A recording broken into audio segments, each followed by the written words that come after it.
नमामि अमित ज्ञान रूपं कृपालं अगम बोधदाता सुबुद्धिनिधि विशालं क्षमाशील अतिधीर गंभीर ज्ञानं धर्मकील दृढ़धीर समधीर ध्यानं जगत त्राणकारी अगारे उदारं भगत प्राण रूपं दयागुण अपारं नमो सतगुरु ज्ञान दाता सुस्वामी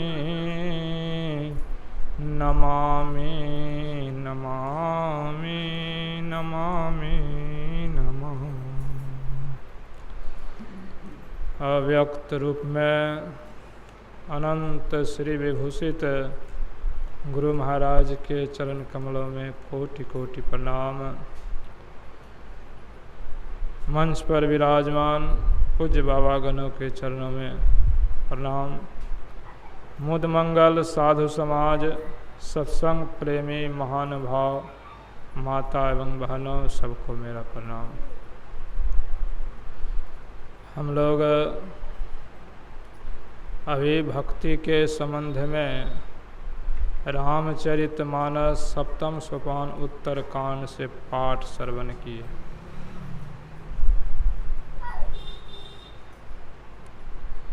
भक्ति करने के लिए हम लोग सत्संग मंदिर में ज्ञान सीखने के लिए आते हैं।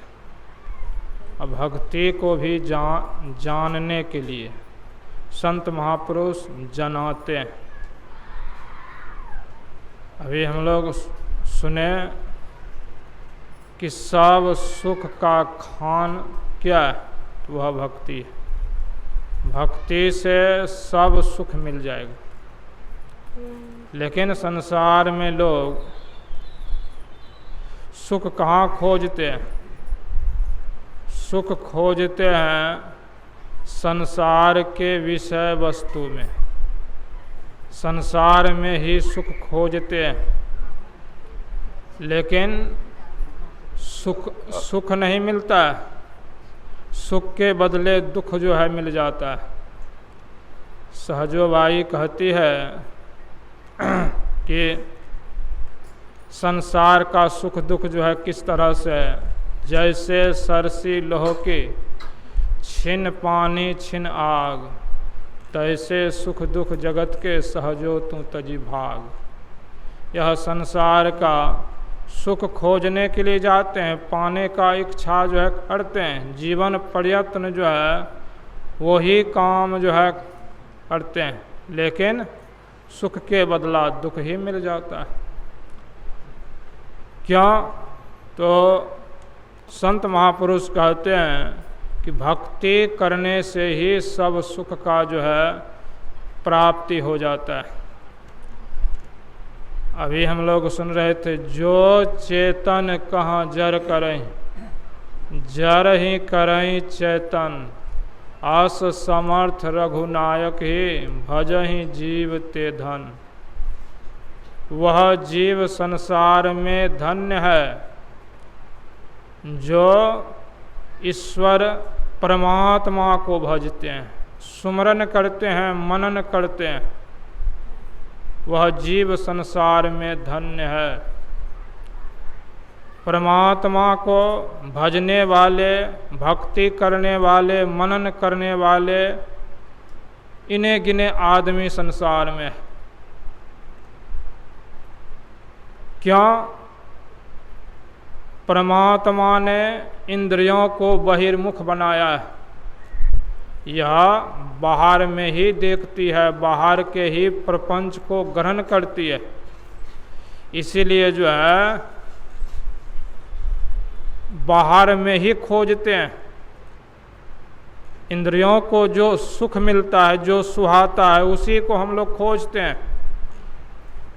लेकिन संत महापुरुष ज्ञान देते हैं कि भक्ति करने से, जिस परमात्मा ने संसार का सृष्टि की, उस परमात्मा को भजने से सब सुख की जो है प्राप्ति हो जाती है।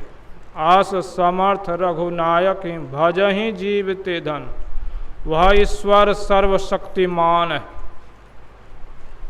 उसको भजन करके आप जो चाहेंगे, जैसा सुख चाहेंगे वैसा सुख मिल सकता है। कहते हैं प्रभुता चेरी सब भजे, प्रभु को भजे न को, ईश्वर परमात्मा को भजने वाले बिरले। लेकिन प्रभुता चेरी अर्थात यह संसार को ही चाहते हैं, इसी को भजते हैं। इसको भजने से क्या होता है, हम लोग भोगते ही हैं, भोगते ही सुख नहीं मिलता है। इसलिए कहे वह ईश्वर परमात्मा जो जड़ को चेतन करते हैं, चेतन को जड़ कर देते, ऐसे सर्वशक्तिमान ईश्वर परमात्मा है। एक बार एक चांगदेव जी महाराज थे, हठ योगी, 14,000 वर्ष के उम्र थे, और ज्ञान देव जी महाराज 14 साल के थे। और ज्ञान देव जी महाराज का ख्याति जो है फैल गया था, और चांगदेव जी महाराज जो थे वह भी रिद्धि सिद्धि वाले जो थे, और वे ज्ञान देव जी महाराज को पत्र लिखते हैं, पत्र लिखते हैं, और पत्र लिखते हैं उसमें संबोधित शब्द जो है नहीं लिखते हैं। बड़े लोगों को पत्र लिखते हैं तो उसमें संबोधित जो है देता है, और छोटे को भी लिखते हैं तो उसमें भी संबोधित शब्द रहता है, लेकिन उसमें जो है कुछ नहीं था। और पत्र ज्ञान देव की बहन को जो है मिली, वह पत्र को जब वह देखती है, पढ़ती है, तो ज्ञान देव जी को देते हैं। कहते हैं भैया इस पत्र में जो है आपको भेजा है, लेकिन इसमें अहंकार भरा हुआ है,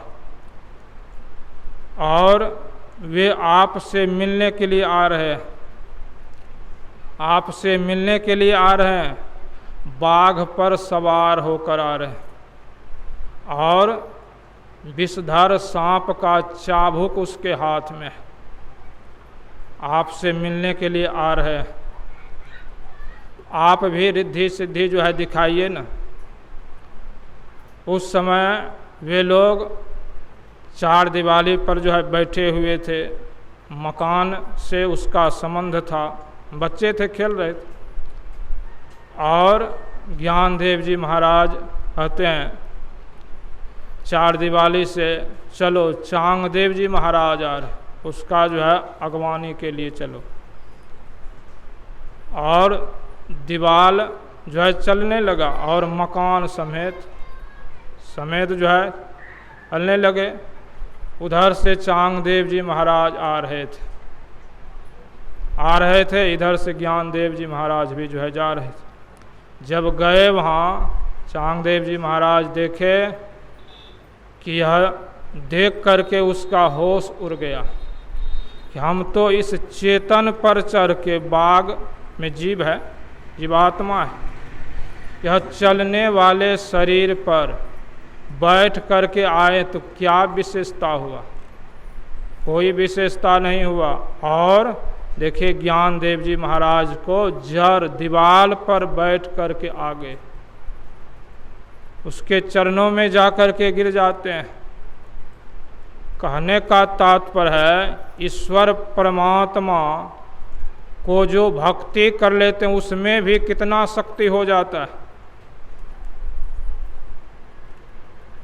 वह भी सर्वशक्तिमान हो जाते हैं।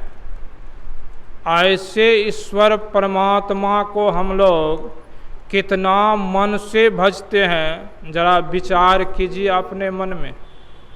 सत्संग में यह ज्ञान सुनाया जाता है, जान लेंगे कि हाँ ईश्वर की भक्ति में कितना विशेषता है, तब ना जिसका विशेषता सुनते हैं उससे मिलने का मन होता है कि वह आदमी से मिले। इसीलिए सत्संग में आना चाहिए, सुनना चाहिए और सत्संग के महत्व को जानना चाहिए, ईश्वर भक्ति के महत्व को जानना चाहिए। बहुत बात सुने, अब पूज्य बाबा से विस्तार रूप में हम लोग सुनेंगे। बोलिए प्रेम से श्री सद्गुरु महाराज की जय।